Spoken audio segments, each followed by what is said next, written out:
satu bulan tuh nggak boleh talk show Kak Fai. Jadi satu Oh bulan ya. tuh benar-benar benar-benar mengamati, kerjanya itu cuman bikin berita yang 1 jam sekali, lalu dibacakan di setiap jam 1 jam sekali itu.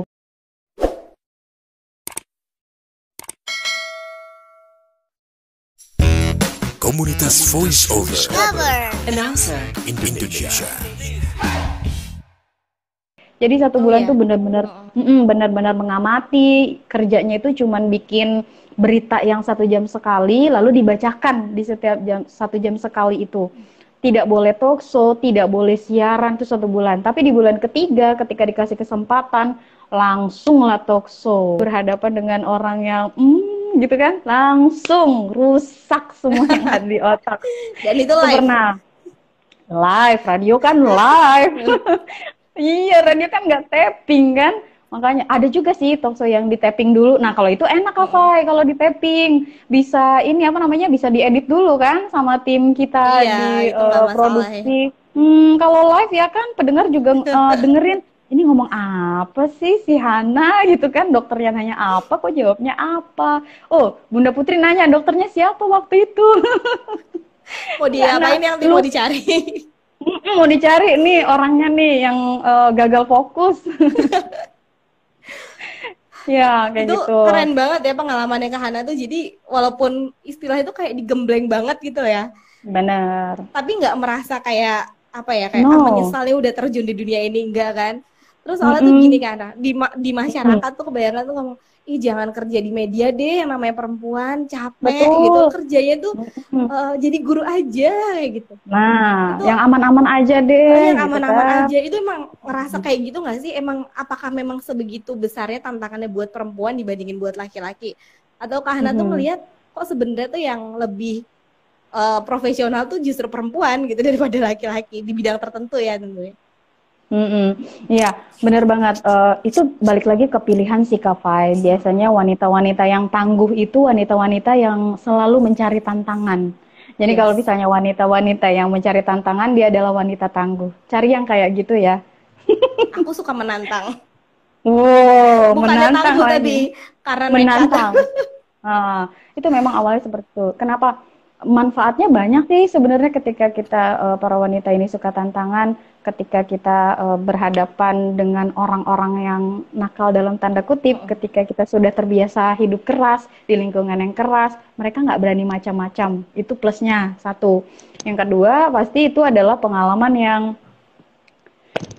udah pasti bisa diceritain nanti ke anak cucu. Kan kita selalu dapat gambaran atau momok wanita itu lemah, letih, lembut, Nggak punya mono. pilihan gitu. Nggak punya Bener. pilihan.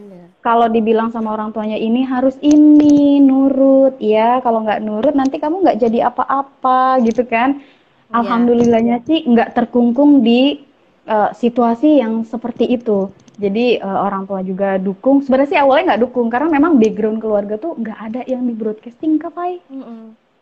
Backgroundnya itu kalau nggak ngajar, guru, ustadz, bidan. Udah seputar itu aja. Guru, bidan, dokter, guru, bidan, dokter, ustazah, ustadz gitu aja. Nggak ada tuh. Dulu waktu kuliah aja sampai ditanya gini, kamu itu jurnalistik mau jadi apa? Mau jadi apa? Itu mau jadi kayak laki-laki. Di luar itu kan nanti kalau misalnya ada bom bagaimana? Kalau misalnya kamu mati di jalan bagaimana? Siapa yang nolongin Astaga. kamu? Kamu perempuan. Pulangnya malam. Apa kata orang kalau masuk rumah pulangnya malam? Yang kayak gitu-gitu kan. Duh, Iya menyeramkan benar. sekali. Tapi alhamdulillah teman-temannya dapatnya itu ditakdiri sama Allah yang sama-sama berjuang. Jadi kita sama-sama di jurnalis, sama-sama kasih semangat, tapi ingat, memang wanita itu harus kembali lagi ke kodratnya. Dia tahu harus kapan dia harus tegas, kapan dia harus lembut, kapan dia harus di luar, kapan dia harus di rumah. Itu sih memang harus dipegang sih Kak Fai. Iya benar. Nah terus gini Kahana, katanya nih Mhm, seseorang mhm. kalau memang udah di dunia broadcasting, entah itu di radio atau televisi, itu susah move on ya. Jadi Iya, mau berkarir di industri lain itu kayaknya tuh susah gitu, bener nggak sih? Entah benar. mungkin kitanya yang apa ya namanya, nggak dapet feel-nya atau memang susah dapat pekerjaan di industri lain kayak gitu. Bener nggak sih? No, no. Kalau industri lain itu memang kitanya yang harus upgrade kemampuan supaya kita bisa masuk ke industri lain. Jadi kalau misal kayak gini nih Ana cerita nih, memang nggak bisa hilang. Kita pasti akan bertemu dengan dunia broadcasting lagi, akan bertemu teman-teman TV lagi, akan bertemu dengan radio lagi, sama kafe juga pasti kayak gitu. Lingkungannya akan di situ-situ lagi. Itu lagi muter gitu loh. Benar. Apakah kita tidak bisa mendapatkan sesuatu yang baru lagi, tantangan yang baru, harus di-upgrade kemampuannya. Nah, salah satunya Hana gabung di Cafe DHI itu pengen meng-upgrade kemampuan. Karena meskipun di radio, di TV itu kita juga ngisi suara untuk naskahnya, naskah dongeng, kemudian juga naskah berita begitu di radio. Tapi begitu masuk di dunia voice over talent dan juga dubber, itu kita nol lagi. Anak kosongin tuh gelas yang tadi penuh, dikosongin, dibuang, disalurin. Terus yang kosong ini mau Ana isi ilmu voice over talent dan dubber. Jadi Ana masuk Cafe DAI bener-bener nol dan kosong. Itu sih kuncinya. Ana kosongin, terus Ana isi. Nah makanya ada di sini ada sekjen, ada Om Michael, kemudian juga ada Presiden Om Arif, ada Afni, ada Bunda Putri, ada Bunda Novia, ada Om Aldi tuh yang seneng banget mengkritik kalau misalnya kurang enak, karena kan mereka memang benar-benar sudah senior di sana. Nur Atmaja, kemudian juga Bunda Nur Atmaja, itu kan juga pengalaman di Voice Over Talent selain siaran. Nah, ilmu-ilmu mereka itu harus kita ambil gitu, karena kita pengen serius. Gitu ya?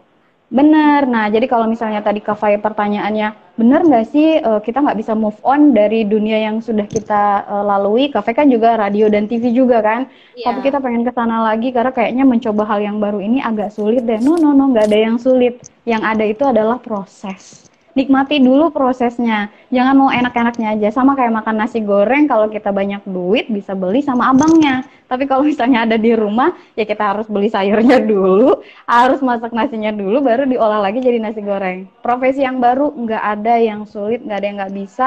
Yang ada adalah nggak sabar nungguin prosesnya. Jadi bisa, profesi apapun insya Allah bisa. Tapi tungguin prosesnya, upgrade terus. Iya, aku setuju sih. Tadi Kak Hana bilang emang kita harus ngosongin gelas, itu kalau enggak kan kita masih ngerasa, kita masih punya ilmu nih, ya kan? Masih pinter nih gitu kan. Jadi otomatis kita nggak bisa nyerap ilmu sebanyak-banyaknya kan. Yes. Kalau aku boleh cerita nih Kak Hana ya, aku tuh juga sebelum nemu Cafe DAI, aku tuh punya, walaupun aku udah 8 tahun di dunia pendidikan nih ya, aku tuh masih suka merengek gitu sama suami. Kan suami kan masih produser di TV. Pengen dong siaran lagi, please kasih aku program gitu, pengen dong siaran lagi. Tapi sampai 8 tahun kan, gitu ya. Nggak ada kesempatan ya. Kebetulan nemu Cafe DAI. Nah, bisa kan? Seperti ini bisa kayak kita menggali, masih bisa menggali apa yang ada di dalam diri kita gitu. Betul. Banyak banget yang bisa digali. Cafe ketika belum ada kesempatan balik lagi ke TV, suaminya produser, tapi ngerasa kok bakat gue kayak nggak didukung. Wah, mindsetnya tuh dibalik coba. Bukannya nggak didukung, tapi pernah dibayangin nggak ketika kembali lagi di TV, dua-duanya tuh di TV, satu produser, satu presenter. Waktu buat anaknya kapan? Nah, itu bener. Saat kita mentingin ego ya, saat kita mentingin ego, pengen eksis lagi, ada yang terlupakan kan gitu. Ya mungkin salah satu takdir ketemu Cafe DAI ya, buat ada banyak banget hikmahnya kan. Betul. Bisa jadi dapat wadah lagi gitu. Toh sekarang kalau mau jadi presenter kan nggak mesti di TV, Kak. Di sini Kak punya bisa, YouTube. Kan? Nah, di live Instagram, di Kopdar virtual. Terus kalau misalnya punya channel YouTube sendiri, ngomong aja di sana. Nggak ada bedanya sebenarnya. Bedanya malah kalau pengen siaran radio nggak bisa di podcast. Betul. Bener, malah kesempatannya lebih luas dan nggak diatur, intinya nggak diatur. Karena kan kalau kita kerja sama orang di perusahaan orang kan kita diatur, mau diatur terus selama hidup, gitu aja. Nah, bicara soal diatur dan mengatur nih, Kak Hana kan dengan jam terbang yang udah cukup lama itu, pasti nggak terus-terusan diatur dong, pasti punya bawahan dong. Betul. Iya, Kak Hana punya bawahan kan pasti. Nah, itu gimana sih Kak Hana memperlakukan bawahan Kak Hana gitu? Apakah apa sih istilahnya kayak menduplikasi atasan, memperlakukan bawahan sebagaimana Kak Hana diperlakukan gitu nggak sih? Betul. Jadi kata pepatah bilang lakukan perlakukan orang seperti kita ingin diperlakukan itu betul banget. Jadi setiap orang itu memang caranya beda-beda. Balik lagi tinggal kita mau nerima atau enggak. Kalau enggak nerima ya ruginya Anda sebenarnya gitu. Anda tidak bisa adaptasi dengan orang yang seperti itu. Sama seperti kita ketika kita menerima orang itu yang aduh enggak banget gitu. Tapi kita bisa terima dia, dia tidak bisa terima kita. Yang rugi tetap dia, kita enggak rugi. Yeah. Pertama kita pasti terus kerjasama bareng sama dia. Tapi dia nggak bisa kerja bareng sama kita setengah hati karena dia masih nggak suka sama kita. Itu urusan dia, bukan urusan kita. Lepas dari sana, tinggalkan. Jadi kalau ketika kita punya anak buah, bukan anak buah sih, tim kerja, aku menyebutnya tim kerja yang kebetulan dikasih amanahnya itu memimpin, misalnya jadi produser. Nah kalau produser di radio itu kan ada penyiar, ada asisten penyiar, ada operator, kemudian juga reporter di lapangan. Nah, ketika kita bertugas menjadi seorang produser, otomatis aku jadi aus lihat ke Fai haus. Maaf ya, tahu kan Kak Hana apa yang terjadi pada aku semalam. Lagi kurang sehat. Belum kambuh lagi loh. Sehat. Cepat sehat pokoknya Kak Fai. Semangat.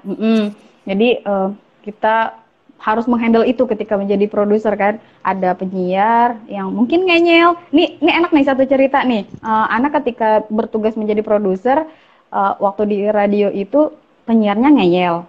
Reporternya bangun siang, operatornya nggak mau dikasih tahu. Dah, hancur lah harusnya kan siaran hari itu. Tinggal kita curhat sama manajer program gitu. Pak, tim saya hari ini nggak oke banget gitu kan, tinggal curhat kayak gitu, masuk ke ruangannya dia tinggal bilang, Pak, tim saya nggak oke banget hari ini, penyiarnya males, reporternya bangun siang, operatornya sulit dikasih tahu, nggak oke banget. Loh, itu bukan urusan saya. Dia manajer program pasti bilang gitu kan, ini adalah tanggung jawab Anda membuat acara itu tetap berjalan selama 3 jam walaupun mereka dengan karakter yang seperti itu. Oke, ini tantangan. Aku keluar lagi ruang manajer, aku duduk, gimana nih caranya? Ternyata kuncinya cuma satu, Kak Fai. Nggak perlu ngoyo-ngoyo, cuma ngangkat tangan. Ya Allah, mudahkanlah urusanku hari ini. Betapa Engkau Maha tahu timku saat ini tidak bisa diajak kerja sama. Amin. Dah, abis itu ikhlasin, usaha. Cari narasumber, bikin tornya, wawancara, cuman bikin leadnya, 3 pertanyaan, share, karena kan kita ada chat intern gitu kan, internal, share, terus aku tinggal nerima kabar. Biasanya kan kita bulak-balik tuh studio, kok belum wawancara, kok belum ini, karena aku ngelihat timnya itu nggak kerja sama dengan baik, aku cukup tunggu aja. Jadi kan kita ada radio monitor kan di dalam ruangan redaksi, diwawancara nggak nih, gitu kan, deg-degan juga kan. Jam udah mau jam 10 nih, karena kan kita 1 jam itu kan dua narasumber Kak Fai dimintanya. Jadi kayak misalnya jam 9 ke 10 itu 2 narasumber, antara jam 9 sampai 30 itu kuartal pertama, kemudian kuartal keduanya juga wawancara juga. Ini posisi wawancara kita tuh harusnya 9.15, tapi ini udah 9.20, 5 menit udah lewat dong. Apa nih, mau ke studio nanti nggak enak, yang gitu kan, timnya pasti nolak, yang kayak gitu-gitu, aku tunggu aja.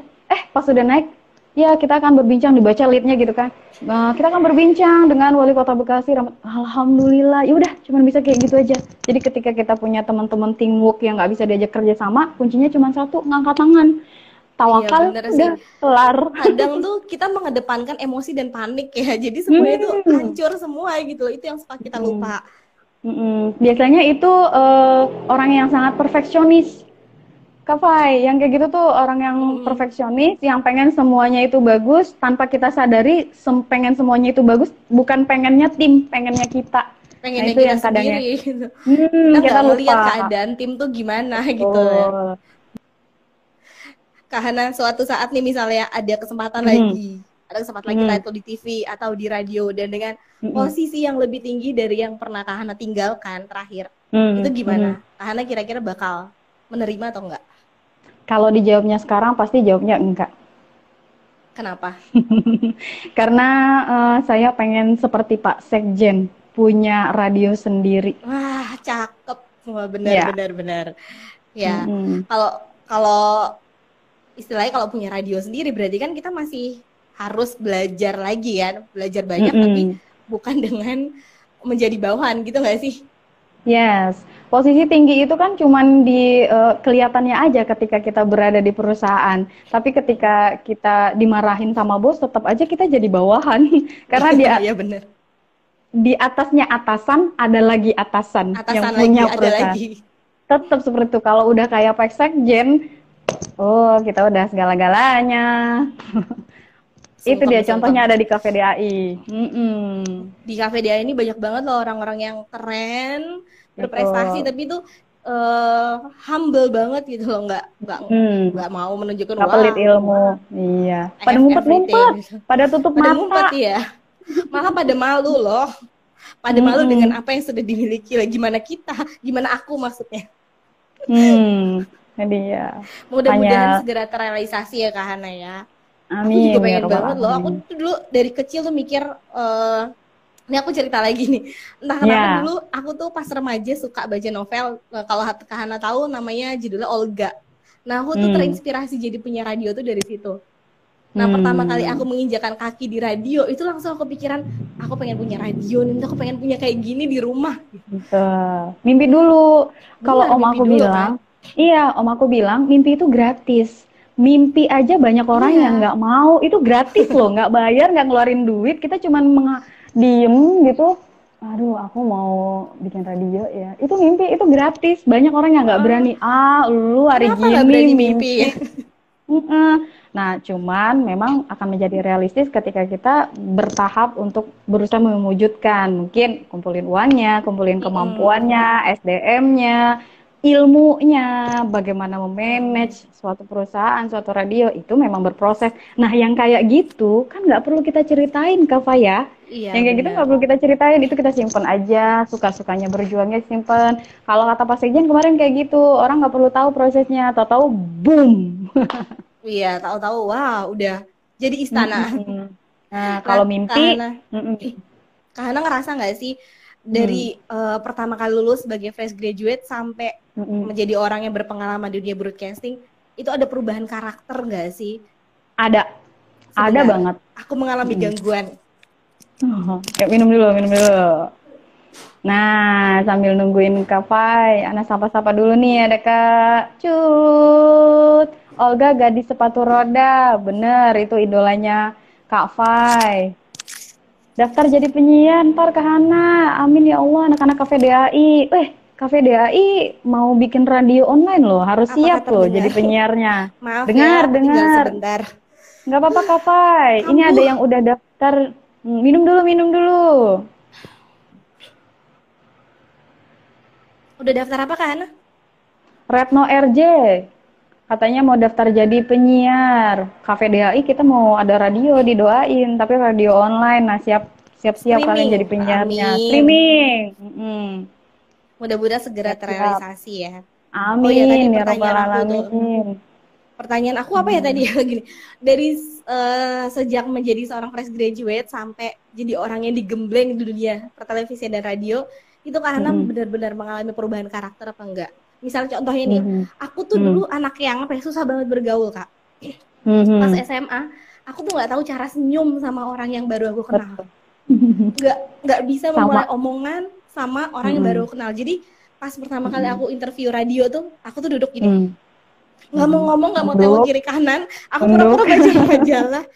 Dan aku akhirnya dia pertama kali ketemu sama mentor aku. Nah itu tuh benar-benar merubah karakter aku secara keseluruhan sampai lulus SMA sampai kuliah gitu. Nah, Kak Hana sendiri gimana? Kalau Kak Fai lebih dini, kalau Ana agak lamban pas kuliah baru mendapatkan perubahan itu. Karena dulu terkenalnya Hana tuh tipe orang yang seperti Kak Fai tadi.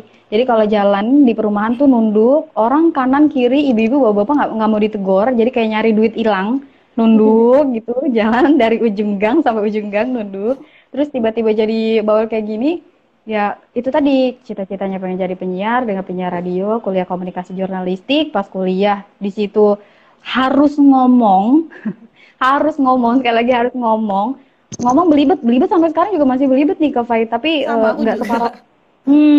nggak separah dulu gitu ya. Jadi kalau misalnya pas kuliah itu sudah digembleng harus ketemu sama anggota DPR, kita sebagai mahasiswa, bagaimana orasi, kemudian kita duduk bareng sama anggota DPR. Dulu kan zaman kuliah kan mainannya demo-demo kayak gitu kan ya, yang naik metro mini, gitu. Pernah jadi korlap nggak? Aku jadi anggota aja yang dapat nasi bungkus, dapat nasi bungkus, megangin spanduk. Itu aja udah seneng ya, udah bangga banget gitu rasanya. Oh iya, mahasiswa aktif gitu kan. Tapi pas kesini ngeliat, oh ya Allah, ya nggak apa-apa sih ya pengalaman. Udah kayak gitu. Diambil asik-asiknya aja kan. Ya benar kayak gitu. Nah itu perubahannya. Jadi kalau dulu ngomong sama narasumber itu kan ada beberapa yang kalau kita nunduk kan berarti kita segan. Tapi ketika kita berkomunikasi dengan orang itu nggak sopan. Kalau misalnya kita tidak menatap mata mereka, wajah mereka, kita komunikasi. Mungkin sesekali boleh nunduk, sesekali boleh melihat yang lain. Tapi ketika kita berbicara itu kan attitude apa bahasa language dibilang kita harus menatap orang yang sedang kita ajak berbicara. Itu etika. Eye contact, betul sekali. Itu harus dilakukan. Nah, mau nggak mau ketika kita dilatih seperti itu, intinya mau nggak mau nyemplung harus bisa, dan sampai akhirnya bisa melihat kayak gini, ngeliat Kak Fai. Wow, kalau dulu mungkin dia tuh nggak pede loh. Ya nggak sih, nggak pede. Aku sampai dikasih julukan jutek. Aku sampai di radio tuh aku dipanggilnya si jutek, tapi bukan karena jutek, karena aku malu.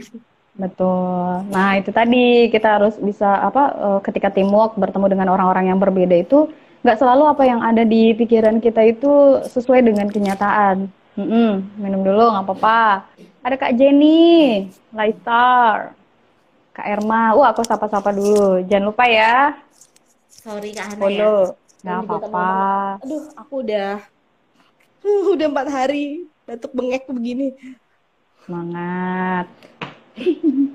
Kita udah tinggal 7 menit lagi nih, apa yang ingin disampaikan sebelum putus? Oh ya nih, pertanyaan terakhir nih Kak Hana. Bukan pertanyaan sebenarnya. Apa sih pesan Kak Hana untuk generasi milenial nih yang memang sudah punya tujuan dan cita-cita untuk melangkah ke dunia broadcasting, baik itu televisi ataupun radio? Yang pertama pasti gigih ya, cari ilmunya. Kalau seperti yang tadi sudah disampaikan juga, kalau emang pengen terjunnya di news, berarti harus update berita. Jangan mau kerennya aja di depan kamera, pegang mic, kemudian di depannya kamera masuk TV, jangan kerennya aja. Tidak seindah yang kalian bayangkan. Jadi kalau emang keren, setiap orang sukses, setiap orang keren itu di belakangnya mereka penuh dengan samudra air mata. Jadi diomelin, mentalnya harus siap. Kalau dikasih tahu, dengerin. Nah, anak milenial yang kita temuin sekarang ini kan nggak mau dikasih tahu ya. Nah, didoain sama Bunda Putri cepat sembuh ya. Aku bengek 4 hari. Alhamdulillah didoain sama Bunda Putri. Nah, jadi emang mentalnya harus diperkuat. Caranya itu banyak-banyak bersabar.